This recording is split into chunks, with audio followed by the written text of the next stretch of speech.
I have prepared over 100 asylum cases. My clients have fled repressive regimes and deadly violence in countries such as Iraq, Iran, Pakistan, Rwanda, Honduras, Yemen, and China. In 15 years of asylum practice, I have never once heard of government persecution as severe as taking away someone's child, prosecuting the parent for a political crime, torturing the child and ending the parent-child relationship. But this is precisely what the United States has done to immigrants and asylum seekers from Central America in recent months. If these parents and the estimated 2,300 children taken from them had fled to the United States from any number of other nations, theirs would be clear-cut cases for asylum.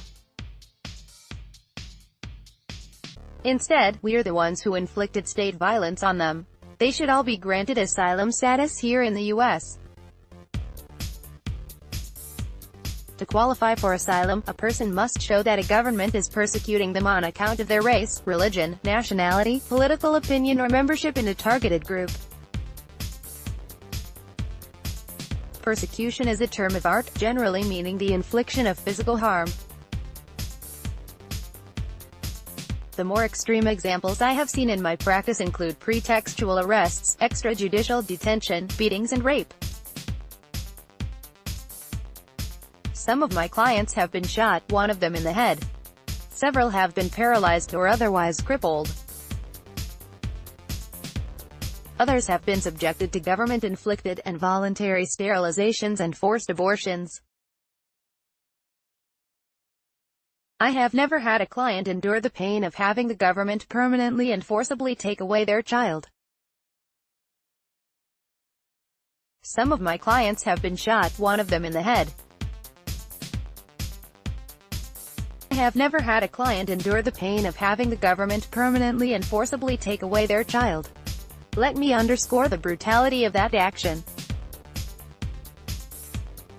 In many countries, when thugs take power, they inflict harm on others.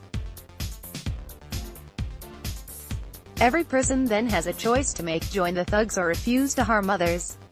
The morally correct choice is the harder one. The brave ones who refuse to be complicit, such as my clients from El Salvador, Nepal, Haiti and Cameroon who were asked to make this very choice, were met with the most dire consequences. If they escape, they forsake all they know in hopes that they will be safer in places unknown. Clinging to the audacious hope that their children's lives will be better, families flee to the U.S., the nation whose symbol is a Statue of Liberty and whose laws have welcomed millions seeking refuge. In the most cruel bait-and-switch, President Donald Trump, aided by his Attorney General and Secretary of Homeland Security, took those children away, stripping from their parents the very reason they risked so much. They say the most unrelenting grief a person can experience is burying their child. Our country has inflicted this kind of pain on desperate parents. The very least we can do is grant them the right to stay here. The separated children are also in harm's way. Even for those who are well cared for, experts expect children, the youngest is 5 months, who are forcibly separated from parents will have lasting mental health problems. And many are not even in safe places. Some detained kids are denied exercise and human touch, and some facilities have allegedly tied up and handcuffed children and medicated kids improperly and against their will. Trump's motivations for this and other anti-immigrant policies are no secret. He has called asylum seekers an infestation of criminals, rapists and liars. He and his officials insist, without evidence, that asylum seekers are posing as families in order to qualify for asylum. These are the kinds of words and actions that totalitarian governments and extremist groups use against their enemies. Iran disparages its Christians. China imprisons Tibetans on trumped-up charges. Boko Haram kidnaps children for political ends. And now the United States does, too. Boko Haram kidnaps children for political ends. And now the United States does, too. Some will argue that asylum seekers forfeited their rights because they are criminals. First, they are not. Asylum is a legal right, afforded to all, irrespective of how they entered the country.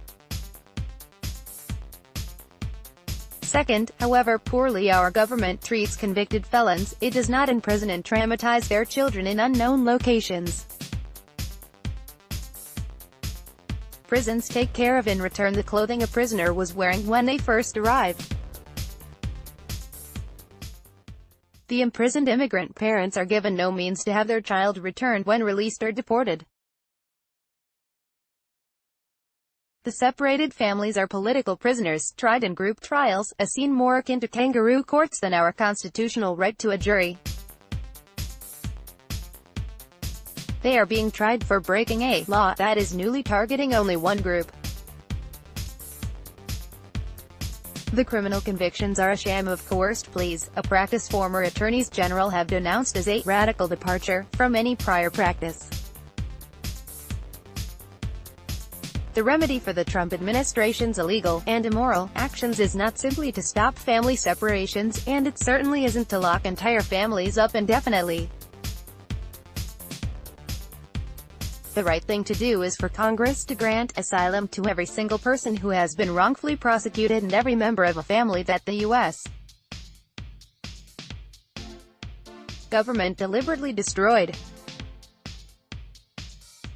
According to Attorney General Jeff Sessions himself, 88% of asylum seekers at the border passed the first screening, showing that they have been harmed by their own government.